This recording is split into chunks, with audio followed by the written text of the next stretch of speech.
जब देवेला सैया चहड़ी चहड़ी रे दादा तो माई माई करी कंचन राज हाजीपुर वैशाली। जब देवेला चहड़ी रे दादा तो माई माई करी सुख जाला कंठ सखी लागेला पियासा हो कके हटे सैया फेंके पेटा में लहसा हो पेटा में ला बड़ा गजल का बताया सुख जाला कंठ सखी लागेला पियासा हो कके हटे सैया फेंके पेटा में लहसा हो देखी के रवा सिहारे पहले हाथ में धरी देखी के रवा सिहारे पहले हाथ में धरी जब लेवेला सैया चहड़ी त सखी माई माई करी जब लेवेला सैया चहड़ी रे दादा तो माई माई करी जब लेवेला सैया चहड़ी रिकॉर्डिंग बाय यस म्यूजिक माई माई करी कंचन राज हाजीपुर वैशाली। जब लेवेला चहड़ी रे दादा तो माई माई करी सुढ़वा भिरा के हमारा जवानिया के कोड़ेला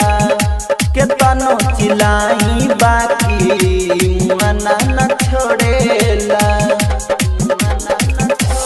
हाय हाय सुढ़वा भिरा के हमारा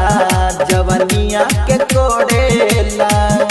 के तनो चिलाई बाकी मना न छोड़ेला लागेला तल खानी पेरे कहे निकले दखरी लागेला तल खानी पेरे कहे निकले दखरी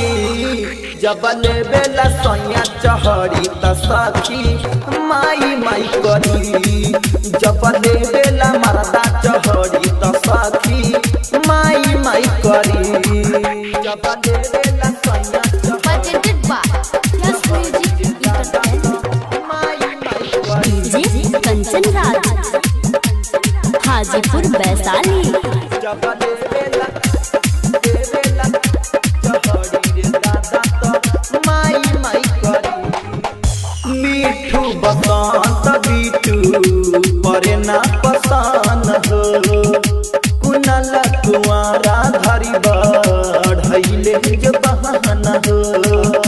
ढैले जो बहाना हाँ हाँ मीठू बसंत बीटू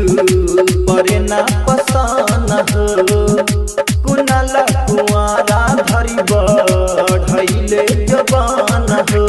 खेला बताई का भतर के लगल रहे ना जरी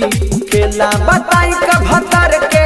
लगल रहे ना जरी जब लेवेला सैया चहड़ी त सखी माई माई करी जब लेवेला सैया चहड़ी रे दादा त माई माई करी का करी बा गजन बा यस सखी म्यूजिक